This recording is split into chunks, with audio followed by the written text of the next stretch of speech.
Welcome everyone to today's webinar, How Providers Can Use Empathy to Leverage Power of Connected Experiences. I'm Alan Conlon with Becker's Hospital Review. We'll begin today's webinar with a presentation and have time at the end of the hour for a question and answer session. You can submit any questions you have throughout the webinar by typing them into the Q&A box you see on your screen. We look forward to hearing your questions. Today's session is also being recorded and will be available after the event. You can use the same link you used to log into today's webinar to access the recording. With that, I'm pleased to introduce Kristen Jacobson, the Vice President of Marketing and Omni-Channel Engagement at RevSpring. Kristen is responsible for product management, product, healthcare, and corporate marketing, and brand development. She came to RevSpring through the acquisition of Apex and brings a unique perspective to healthcare financial communications, having spent 25 years in a variety of marketing and product management roles with leading customer experience technology organizations. Most recently, Kristen was head of marketing at Calabria. She has also conducted numerous speaking engagements for HFMA, Becker's, and HFI Institute, among others, and has been published in many leading industry publications, including Becker's Hospital Review. At this time, I'm pleased to turn the floor over to Kristen to kick off today's presentation.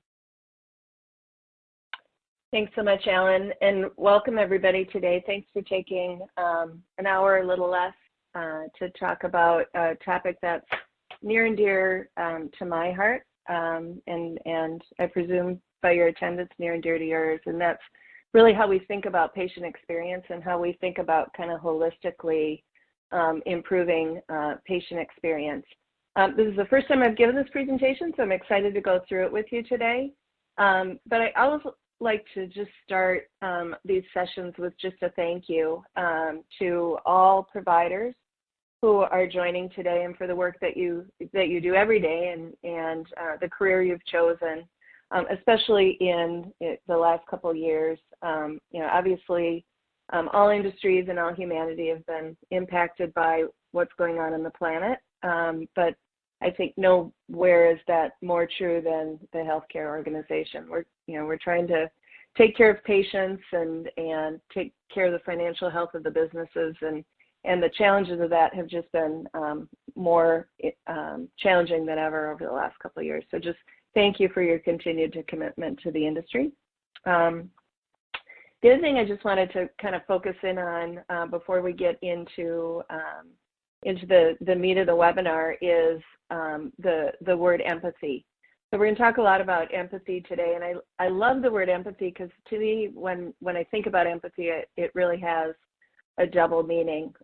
What I initially think of when I think of the word empathy is just caring, right? And the ability to understand another human being, and through that understanding, be able to really envision their experience and have compassion. But empathy is also just kind of at the core about understanding, right? In order to have empathy, in order to care, in order to have compassion, you really need to have a fundamental understanding of people. So we're going to talk about that today, understanding patients and having them better understand you, and really how we do that throughout the entire patient journey. And then one more story. Normally I don't have so much lead up on an initial slide, but one of the reasons I'm so excited about this presentation and the topic of in your patient's shoes is because it was inspired by a customer of ours. So, and a new customer. So we had a new customer come to us last year who had experienced our engagement solutions in the market. So we're all patients ourselves, right? So we think about our customers, our patients every day, but we're also patients. And this particular financial leader received a communication, and it happened to be a payment communication, and as a patient experienced an engagement solution and a payment solution that he felt was remarkable, right?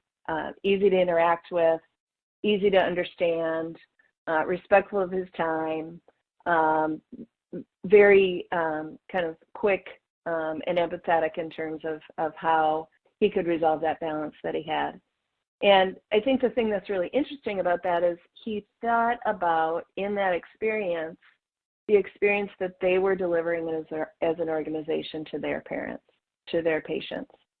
And what they realized in kind of thinking about putting themselves in their own patient's shoes was that there was an opportunity for them to do better. There was an opportunity for them to really improve that patient experience, and it caused them to look and inspect that process and start to make some fundamental changes in their organization in terms of how they interact with their patients. And that's really what this presentation is about. How do we think about our patients' experience every day, and how do we work to make that better? When you think about the patient journey, and patient journey, if you word clouded it today, I think is incredibly popular in terms of the conversation in healthcare today. But we just outlined here, kind of some of the major steps that a patient goes through in their interaction with your brand, their interaction with your organization. And this certainly isn't all the steps, but these are some of the major things that a patient would experience when interacting with a healthcare provider. One, they need to find you, right? So what's that marketing presence? How do you promote yourself? How are you searchable? How do you help patients understand you when they do find you? How do you, early on in the process, help them understand their financial obligations? If they like what they see in terms of you as an option as a provider, and what that encounter may cost, do you make it easy to schedule the visit? Patients are preparing for a visit. They arrive for check-in. They receive their care. They fulfill their financial obligations, and they always have the ability to interact, ask questions, and provide feedback. And I think if you think about this journey, and you think about the progress that's been made, and a lot of progress has been made in the industry to make each of these points of interaction much more remarkable, much more distinct, and much easier for the patient, that's only kind of half the battle.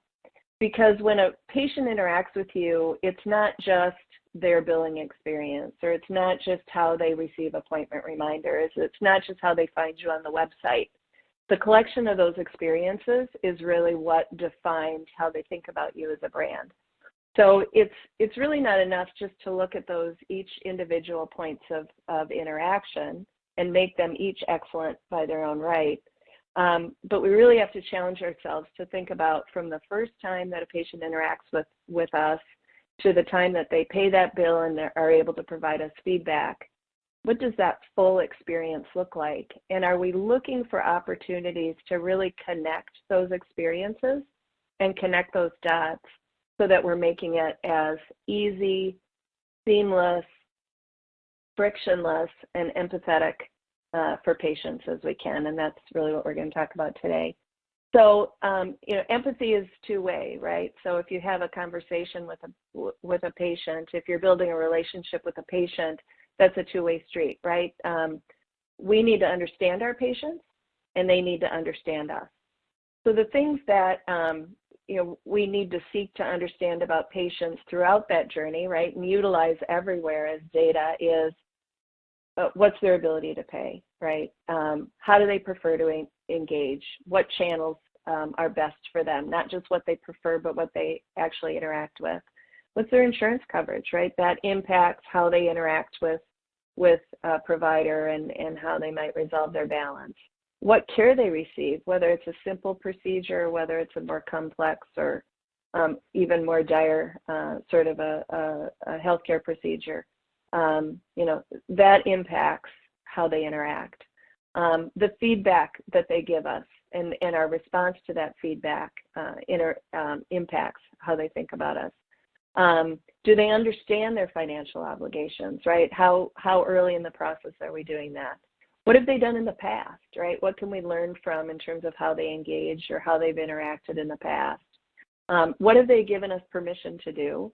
And what are some of the other kind of demographic characteristics in terms of age, income, geography that impact how they might not just receive care, but how they choose to interact more on the business side of healthcare? So all of that understanding goes into really how we craft that journey. And then if we think about the kind of holistic understanding of patients, that's just kind of one piece of the pie. And how do we stitch that together, right? There's been an evolution from in healthcare from really one channel of interaction. Healthcare has tended to be a very paper-centric industry. That's been very true on the billing side, maybe less true on the pre-service side and how we interact with patients pre-service with things like appointment reminders. But we're still very paper oriented when you think about processes like intake. Those would be things that would be considered kind of single channel. And what we're doing is evolving more to where we want to get is omni-channel, right? Where understanding the patient and understanding how they want to interact and how they best respond is all kind of an interconnected experience, and it just happens, right? It's not decisions we make, it's something that we make sort of intuitive for the patient. Now, I would say for the most part, healthcare is probably in the multi-channel. Today, we're using multiple channels. We're using them somewhat in coordination, but for the most part, it's more of a more channels for engagement and not necessarily the right channels for engagement. So I wanted to just kind of pause there and give everyone an opportunity. I'll let you read the question and start to respond about in your healthcare organization today, and I would look at this holistically, right? Not just probably more financial leaders on the call today, but assuming we have some patient access and pre-service people as well. When you think about kind of holistically how your organization interacts today with your patients, where do you think you are in the continuum? Is it single channel? And that, I think about that as being single channel per touch type, right? So if you're primarily billing with print and your appointment reminders are primarily text oriented, I would still say you're probably single channel. Or are you multi-channel? Are you starting to use different channels together to engage? Or are you truly, kind of omni-channel where you're letting the patient kind of drive that experience and you're using the right channels to drive the right results for the right reasons? Or are you unsure? We'll go ahead and see what the responses were. So as expected, primarily multi-channel, which is good. It's a continuum, right? So we need to just continue to evolve to get to the point where the channel engagement matches the needs of the patient. I love seeing the 22% on omni-channel. That's fantastic. And hopefully the 13% who are unsure will be a little, maybe have a little bit more clarity by the end of the hour we spend today. So thank you for answering that question. So we talked a little bit about understanding patients, understanding, what drives them, what makes them tick, how they've interacted before, how likely or able are they to pay their balance, show up for their appointment, those types of things. But patients also need to understand you. So again, communication is a two-way street. So it's not just about helping, about us understanding them and how they engage, but we also want to make sure that they understand us, providers, as an organization. So, doing things like making sure they're prepared for an appointment. They understand what their cost obligations will be specific to your organization. They understand completely what all the right payment options are for them. And not just what the right payment options that you offer are, but what are the right payment options for them. And we'll talk a little bit more about that later in the call. Do you give them an opportunity to provide feedback and welcome that feedback, and then do you act on that feedback? Are they able to, is it clear how they prepare for an appointment? So what can they expect when they enter their facility? And can they communicate with you if they have questions? So with all that, if we take the time to better understand patients, mine the data that we have to make sure that we understand patients and how they prefer to be engaged with, and they understand us, that really drives more for a truly connected experience. So that's really kind of piece one, right? Understand patients, allow them to understand us, have an open communication that's personal. And then we can, if we do that and we leverage that kind of relationship everywhere, now we can start to break down some of those silos that we showed earlier in the presentation. So We need to use that data that we have and that insight to start to break down the points of interaction.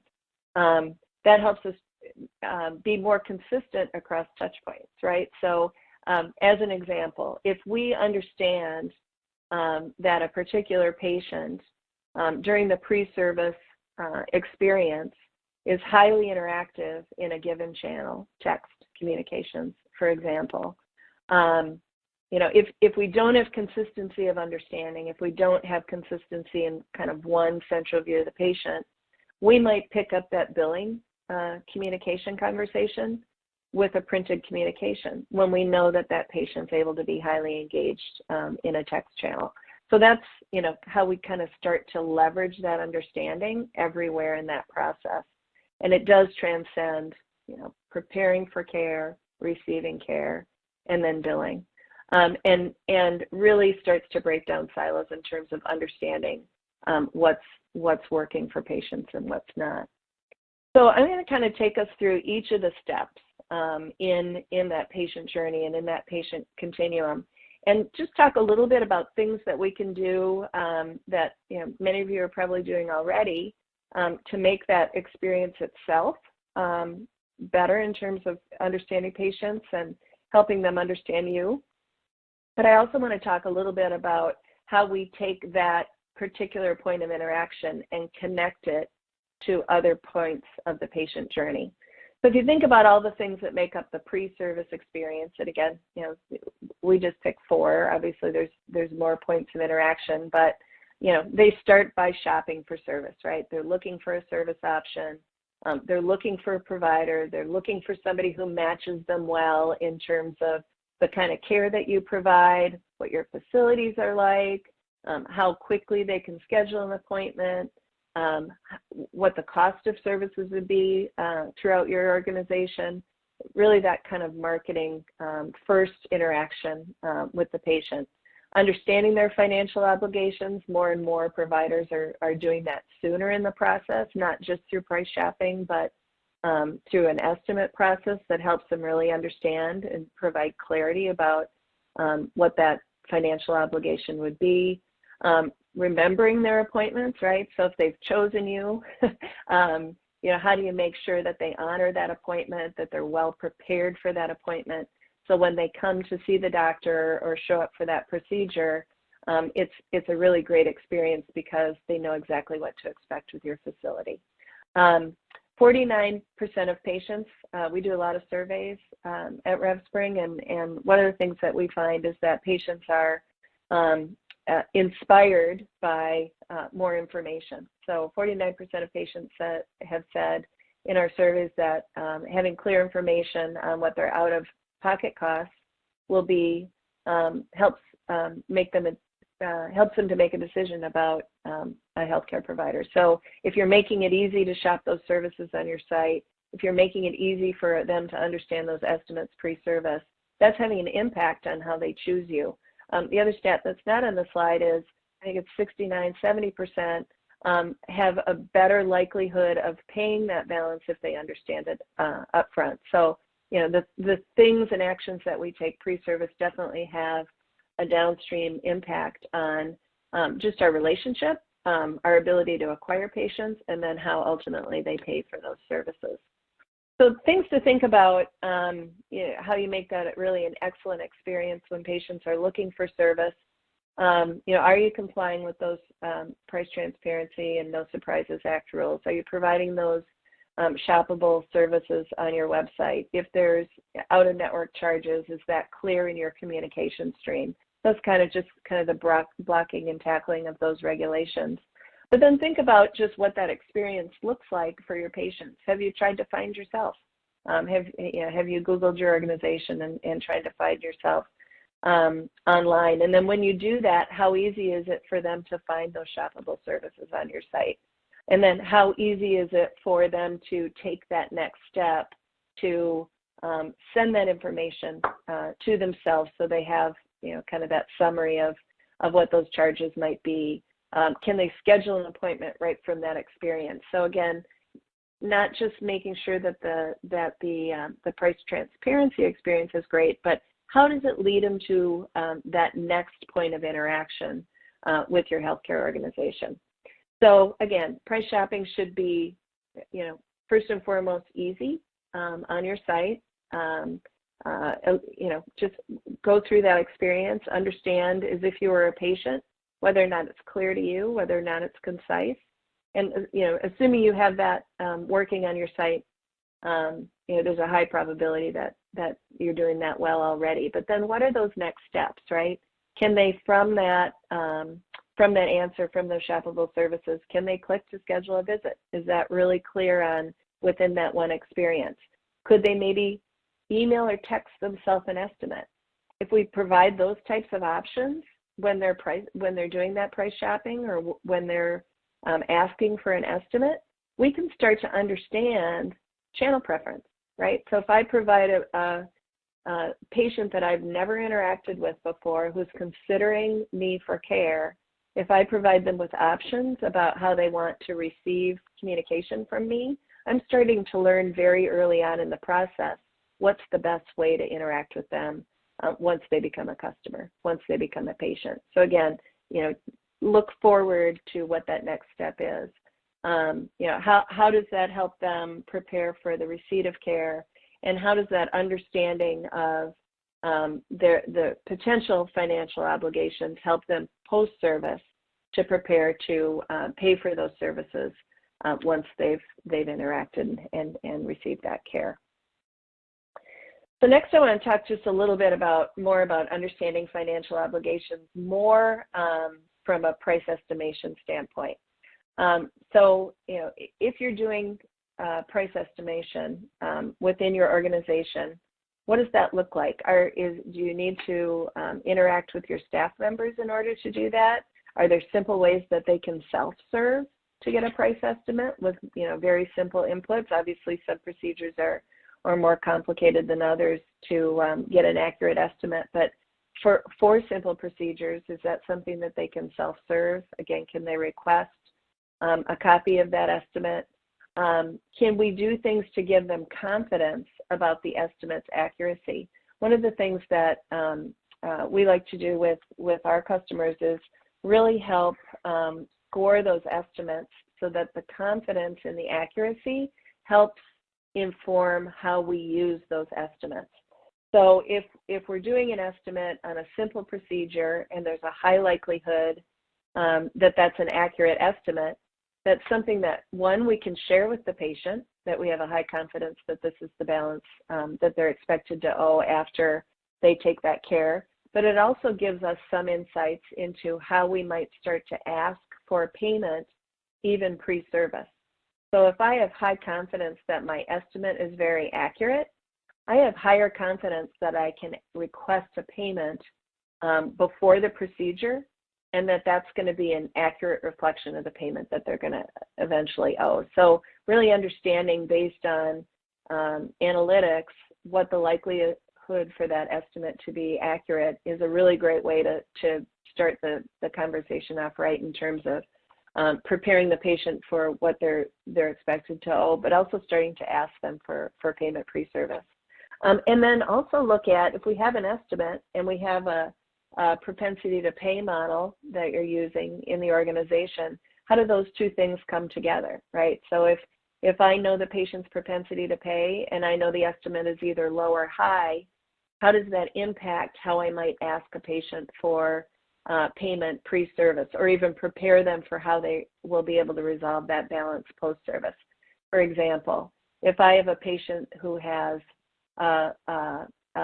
low likelihood to pay, actually let's take high likelihood to pay, but they also have a very high balance, and I have high confidence in an estimate, I might want to start them on a payment plan even pre-service, so that's just taken care of.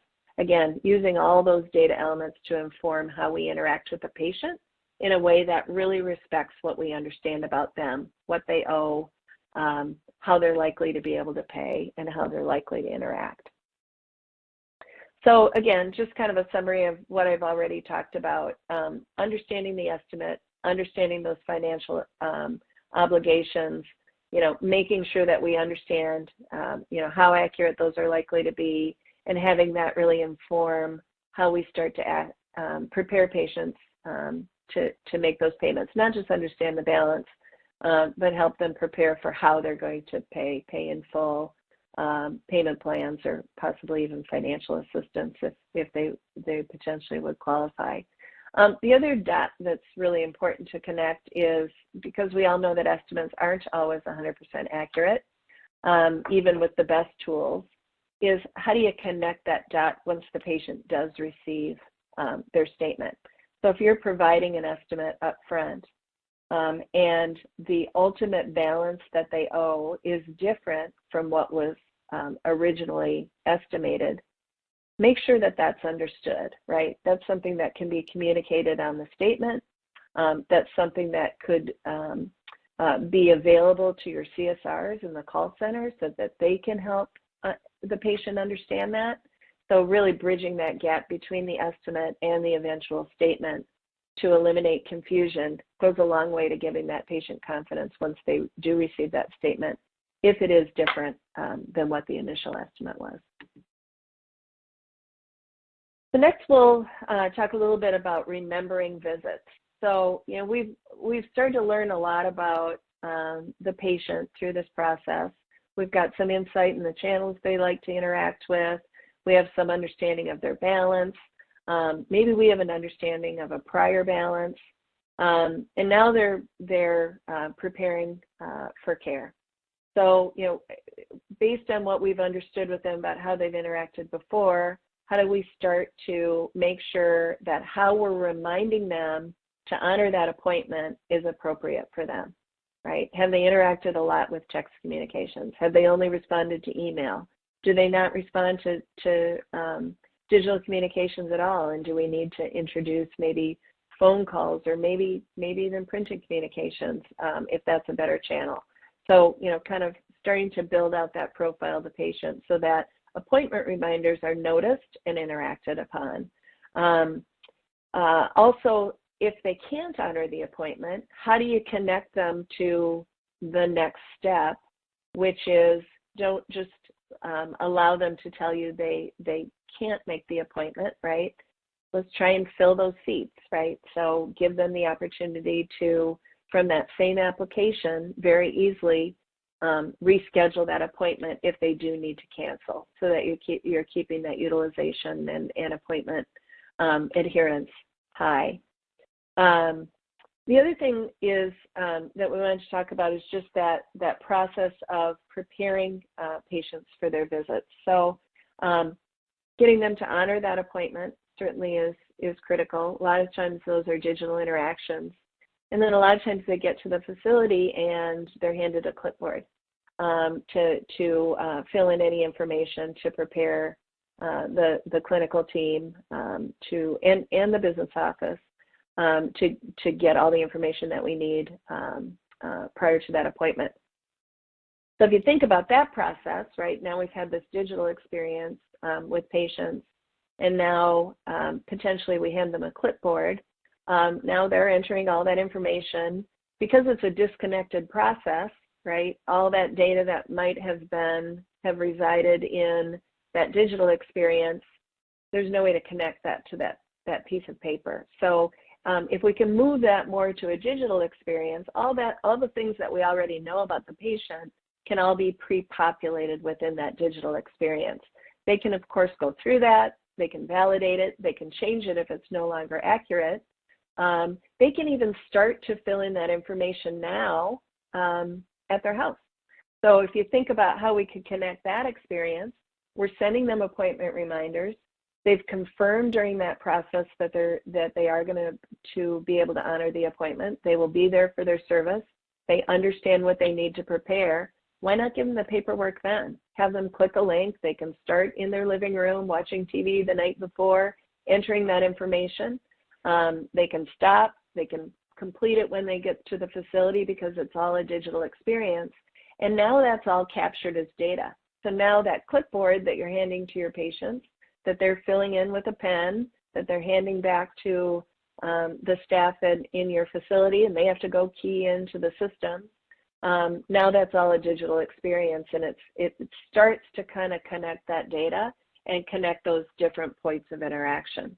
And then if that is a digital experience, whether it's an appointment reminder or whether it's the intake forms, because it's digital, we can even insert the financial conversation there. So if they owe a copay, if they have a prior balance that they want to pay, rather than send them a separate communication that starts that conversation or makes that a person-to-person interaction at the front desk, they can make a payment right from that digital experience. So now you've taken that check-in, the estimation process, you've helped them understand their financial obligation, you've started to learn how they want to interact, you've leveraged that as you're moving to the appointment reminder process, and now we can start to integrate that intake process right within that digital experience.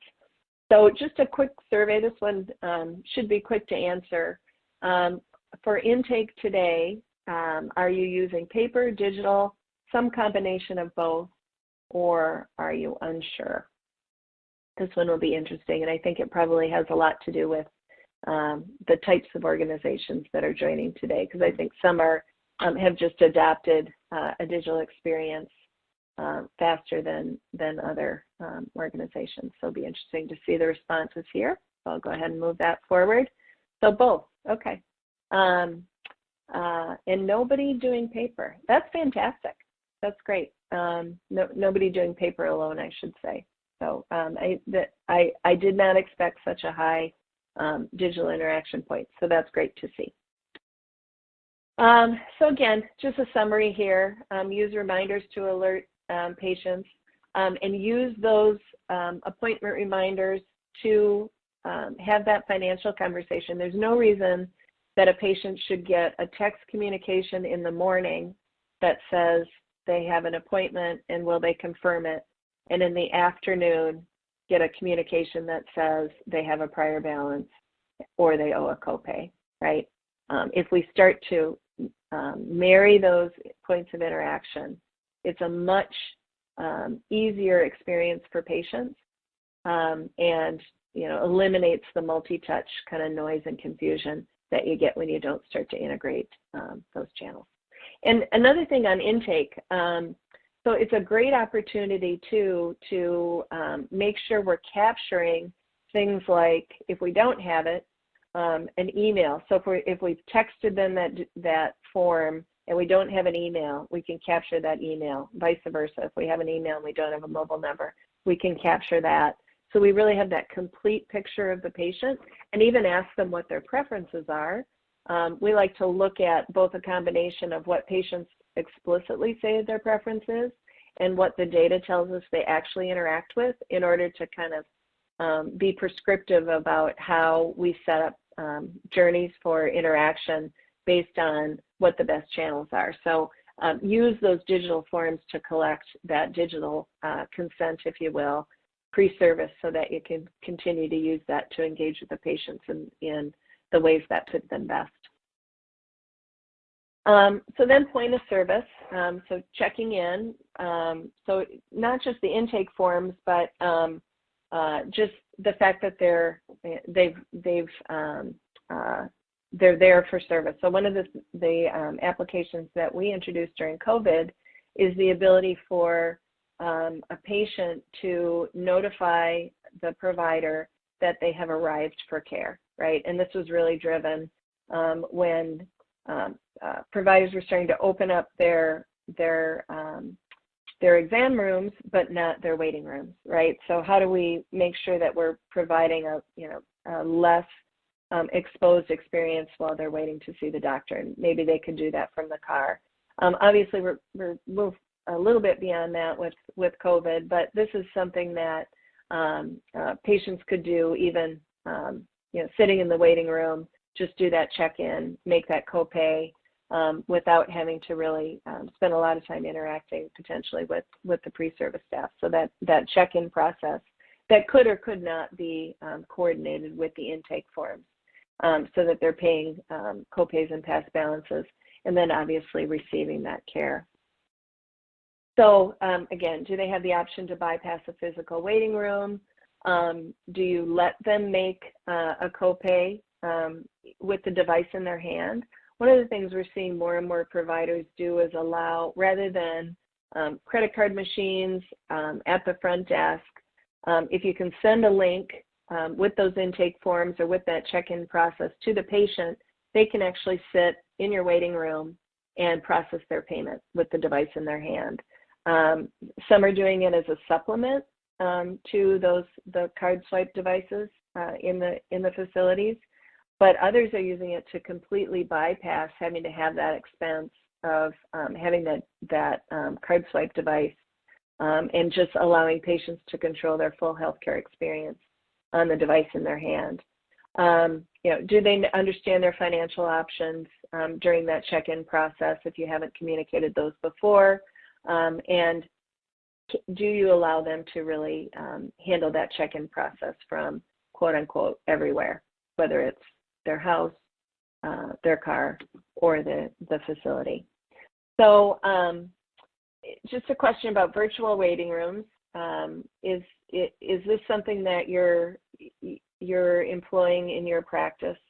Haven't started, meaning you're intending to, you have started, you have a fully virtual check-in process, or it's really not something that you're considering at all for your patients?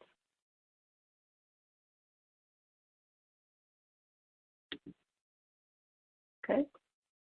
Haven't started, in progress, or fully live. Okay, great. It'd be interesting to know the ones that aren't considering. My assumption is that those are going to be more hospitals and less ambulatory in nature, which is kind of what we're seeing with our customers. But it's great to see that providers are often offering that digital experience. So again, just in summary, enable patients to check in from anywhere, and then connect those pre-service experiences to payment options. So you're not just starting the payment conversation once they receive that first bill. So then receiving care. So we're doing a lot of work pre-service to make sure patients, understand when their appointment is, they come prepared. Is there any way that you're providing in your organization to really survey your patients to understand if they felt prepared for that appointment? So this is a great way to start to utilize patient feedback and patient surveys. So all the hard work we're doing into making that patient experience feel really seamless and integrated. Communication channels are integrated. We're connecting clinical conversations to payment conversations. We're making sure patients understand their financial obligations. We're making sure in that communication that they understand what they need to do to prepare for their appointment. Do they need to bring their meds? Is there any COVID testing they need to do? Any family history they need to be prepared to talk about? Is there any diet restrictions they have before their appointment? How do we capture how well we prepare those patients for that appointment, both clinically and financially, through surveys? So it's really a great opportunity to start to get feedback about that full experience and really measure that at the point once they've received that care. And then post-service. So I guess what we're all leading up to is by the time the patient receives that statement, there really should be no surprises. They should have a great understanding of the costs of the care that they were likely to receive. If an estimate was provided, they should have a good understanding of any discrepancies between that early estimate and the statement they're receiving. If when they do receive a statement, you're providing them with payment options based on an understanding propensity to pay in full, payment plan, financial assistance, is that consistent, right, with the communications that you've provided pre-service? Or are payment options now a surprise to them once they receive that first statement? If we're looking at that fully connected patient experience, and we know that a payment plan is the best option for a particular patient based on their propensity and their balance, the payment plan that we're offering once they receive a statement shouldn't be a new offer to them. That should be consistent. How how easy is it for them to self-serve if that's the way that they prefer to interact? So how easily do we connect the communication about the balance owed to self-service? Digital engagement is a great way to do that, right? So, we see a lot of patients pay from a printed statement, scan a QR code or enter a URL, go to this website to make a payment. That's certainly an effective way to drive self-service. But when we deliver those statements digitally via email or text communications, either together with printed statements or as a supplement to printed statements, self-service rates increase by about 20%.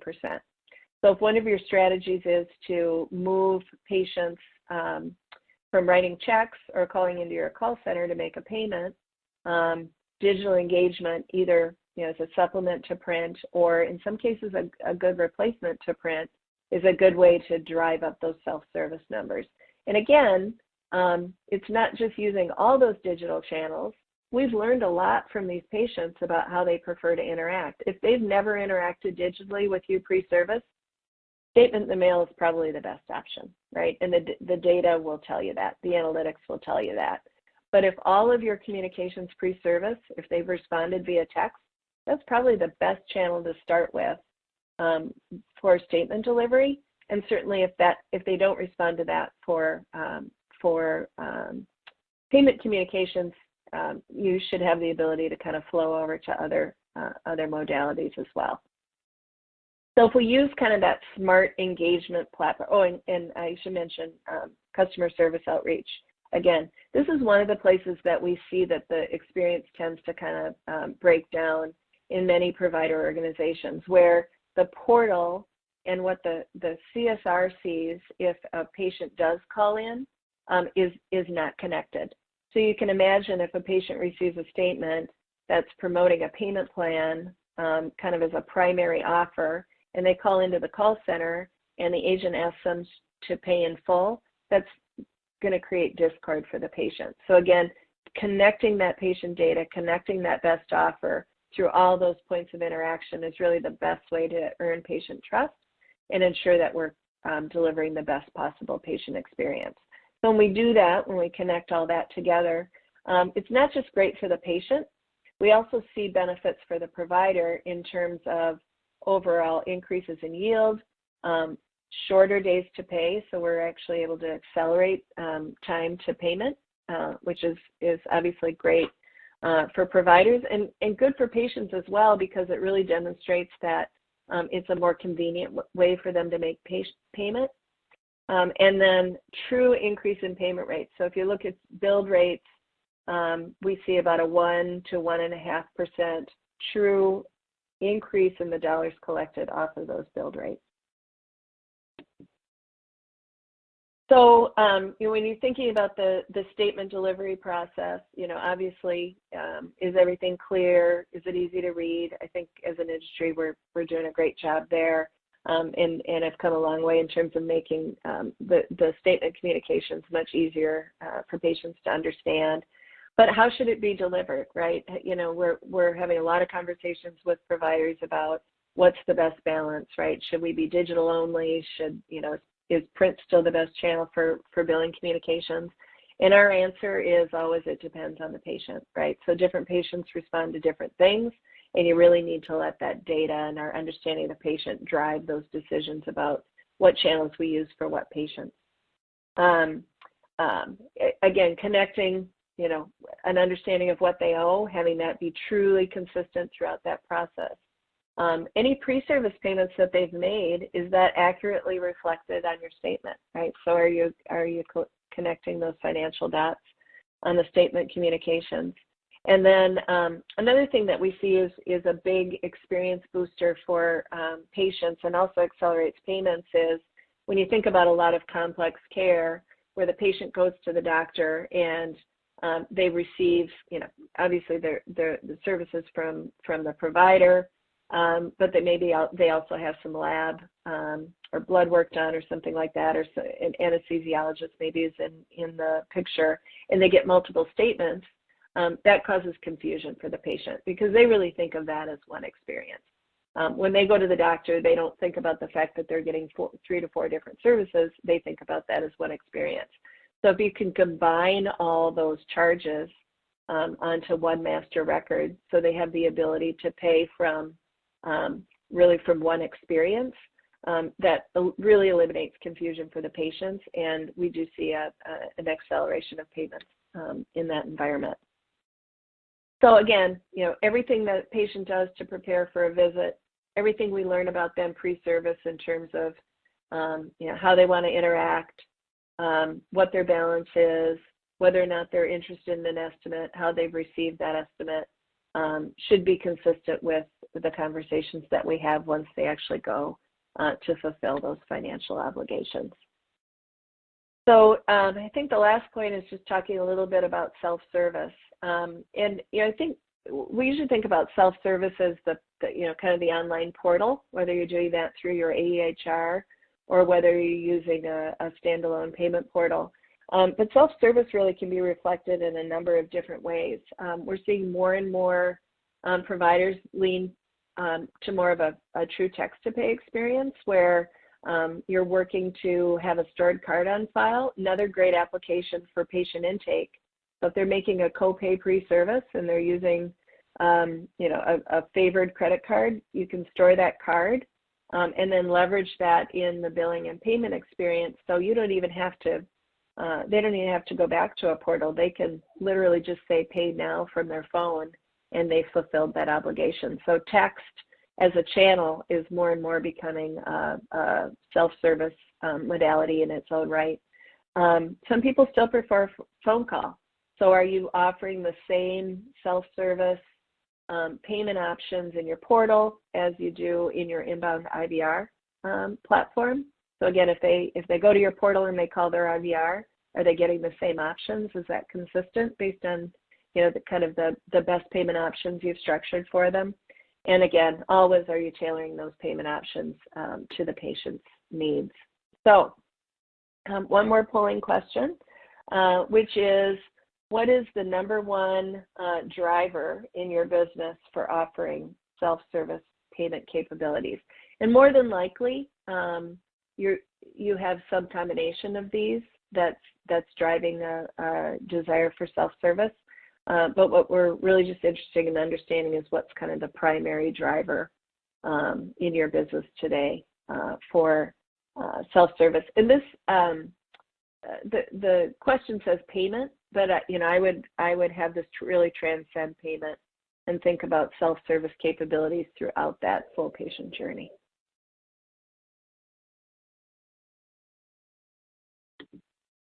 Okay, patient convenience. Okay. And that's certainly what we're seeing too when we talk with providers.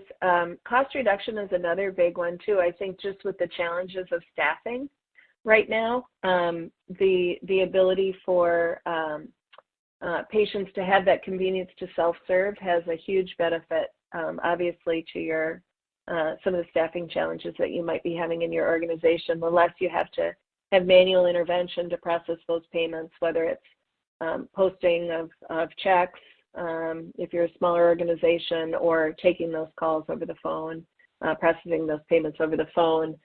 There is a lot of benefit to automating those payments as well. So that's what I would have expected from the poll. Thank you for that.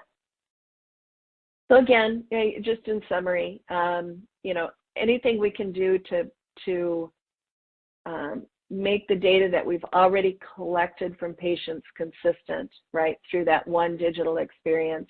If they've entered the information before, are we asking them for it again, or are we pre-populating that and just allowing them to make changes?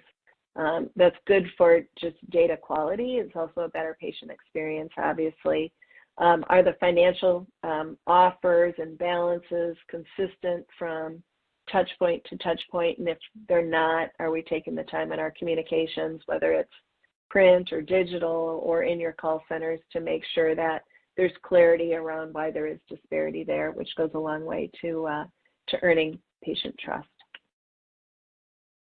So I guess there's one more point of interaction. I thought that was the last one, but one more point of interaction. So reaching out to your staff. And again, this is really all about, I talked about this a little bit when I talked about the payment experience. Don't forget about your agents in the call center.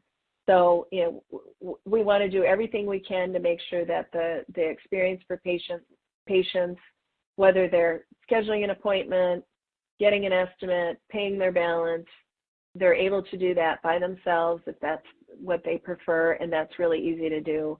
But ultimately, there's always going to be reasons for patients to reach out with you and call into your call center. So just don't forget about those frontline agents, and make sure that the data that they have access to in the systems that they're using to support your patients is consistent with the communications you're sending pre-service. They have the same access to the same information that a patient would if they go into your payment portal. So if a payment plan, again, is the primary option, or if we think the best treatment for a patient is pay in full, your staff should have that same kind of script, if you will, to make sure that we're driving that really empathetic, consistent experience with patients. So again, quick access for your staff. They're an important representation of your brand. And it just saves time, too, if they don't have to kind of re-explain and relearn, or have the patient explain to them what that experience has been. Another great thing to do in your CSR tools is give them a history of what the interaction has been with the patient. So if you have a way to, within your portal, whether it's the EHR or a shared payment portal that's both staff-facing and patient-facing, if you can outline all those points of interaction that the patient has had, when did they receive a text? Did they open it? When did they receive an email? Did they open it? Did they click on anything? Was a statement sent in the mail? If you can accumulate all that history and give your agents visibility to that within their portal, then they can much better support patients who have questions about the communication that they've received. So, it all comes down to what those results are, right? So patient engagement and focusing on connecting that experience, all those touch points, certainly has benefits for the patient. We see 90% or higher patient satisfaction ratings when we look at, really focusing in on connecting the patient experience. But there's also benefits for you as a provider. So we see a higher response rate when we use either, multi-touch, omni-channel digital communications, or a combination of digital and print. Again, about a 20% increase in self-service rates.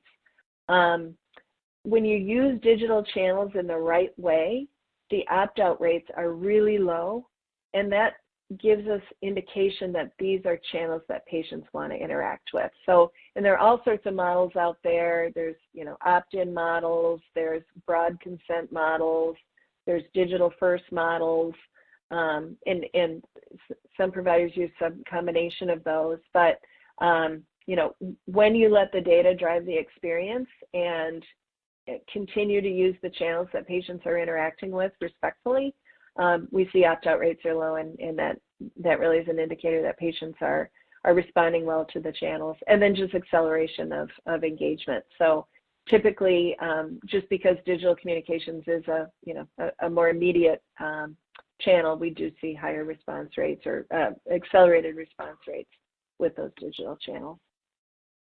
And ultimately, it comes down to your relationship with your patient. So putting yourself in your patient's shoes, understanding not just each individual experience, but how one experience relates to the other, and how we can do a really great job of connecting those experiences, is really all about the patient.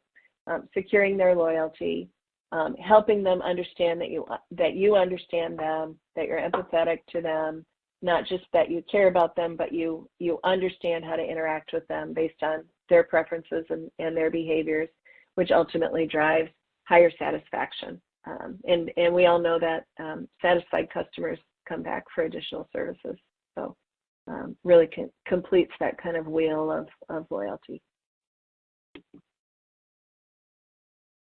So that was it for my presentation. I just wanted to end on, kind of that full connected experience. So just a reminder of, some of the points of interaction that we've talked about. And I think we've got about 5 minutes if we want to open it up to questions. Fantastic. Thank you so much, Kristen, for that really excellent presentation. So yeah, it looks like we've got 5 minutes left before the top of the hour. So just a quick reminder to anybody to put in any questions you have into that Q&A chat box you see on your screen, and we'll try and get through as many questions as we have time for. So without further ado, Kristen, first question for you from an audience member is, what's the best strategy for modernizing the patient experience? So modernizing. So I think modern is important, but appropriate is more important. I think that's the first thing I would say. So, I think sometimes we can work so hard to modernize that maybe we alienate people who liked it the old way, right? So, I think it's really about, and there's a lot of analytics tools out there, right, that are predictive. Propensity to pay has been around for a long time. We're starting to see more tools. We offer some around, channel prediction and response prediction, and, what's the right mix of channels, what's the right, kind of intensity of communications based on the result. So I think it's less about, modernizing and more about understanding what works for patients, each as individuals, in order to drive the right experience. So, and if it is a digital experience, that's a great opportunity to make sure it's connected, right? That's kind of the low-hanging fruit. Make sure, as you walk through that patient journey, that the estimate ties to the bill and the bill ties to the CSR experience. That's what kind of brings it into more of a kind of a consumer realm. But modern doesn't necessarily mean digital. You can be just as modern with a really well-executed printed communication, either pre-service or post-service, and that is the channel you should use if that's the best channel for a patient. Got it. That's an excellent point. Thank you so much, Kristen. Our next audience member asks, we work with many older patients. How can we make sure we are also keeping the whole process simple for them when we make these changes? So it's interesting because we get asked, when we're working with providers to kind of structure, move them forward on the digital continuum, if you will, if they should exclude older patients. Because I think the assumption always is that the older population does not respond well to digital communications, right? That they just prefer print. And the few times we've looked at it, we've looked at the data and we've looked at the engagement numbers for all generations, and it doesn't discriminate. So, I think the first thing I would say is don't assume that the older population doesn't want digital communication. My parents, for example, they're in their late 70s. They do all their healthcare interaction digitally. They happen to prefer email, but they certainly adopt digital communications. But what I would say is pay attention to what they respond to, right? So if you're kind of trying to move from the multi-channel into the omni-channel spectrum, don't just use all channels, use the ones they respond to. Welcome their input. Let them provide you with feedback on the channels that they want to interact with. Use the ones that they're responding to. And if they're responding to things like text, don't take it away from them. Thank you, Kristen.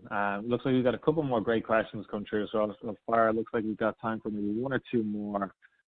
Kristen, next question for you is, what are some of the most patient-friendly omni-channel patient communication strategies that you've seen? Yep. So one of the things that we've found in working with our providers, and what I've seen actually as a patient myself, is prepare patients for the experience before you start it, right? And again, I think we need to separate pre-service and post-service a little bit, because pre-service has been a more digital experience for a while, and I think patients are more used to that. But when you think about trying to transition the billing experience from print, which has really been predominantly kind of print communications for a long time, and there's probably more resistance to change there. into more of a digital first kind of an approach, we find that patients respond better when you tell them it's coming. So, use your vendors, use your marketing departments, put posters in your offices, put communications on your statements, let them know that their experience is about to change for the better and why that's good for them, and then they will trust it when you start it. And again, we do see opt-out rates are pretty low when we use, not only the right channels in the right way, but also preparing patients for what's to come really goes a long way to preparing them for a more integrated omni-channel strategy. All right, thank you, Kristen. And one more question, if you've got time for it. What is the best way to help patients feel comfortable with SMS? This audience member says that we've turned it on at our organization and many people are skeptical about the legitimacy. Yep. So I would give the same answer I gave for the last question. So before you turn it on, tell them it's coming, right? So one of the things that we've done for our clients is we actually give them posters, not to share our trade secrets, but we'll give them a poster that they can put in their organization that actually shows them what the communication is going to be like, right? Because it's new. And we're all trained, right, not to click on things. So it is something that they can be skeptical about. But the other thing is, everyone assumes that in that, that text message that there's not a lot of ability to be a really good communicator, and that's not true. It's not a lot of characters, right? You don't have a lot of ability to put a lot into that message, but there are ways that you can embed your brand and some confidence in the links you're using and the language you're using to make sure that patients trust that communication. And we've used a couple different strategies. One, just messaging itself.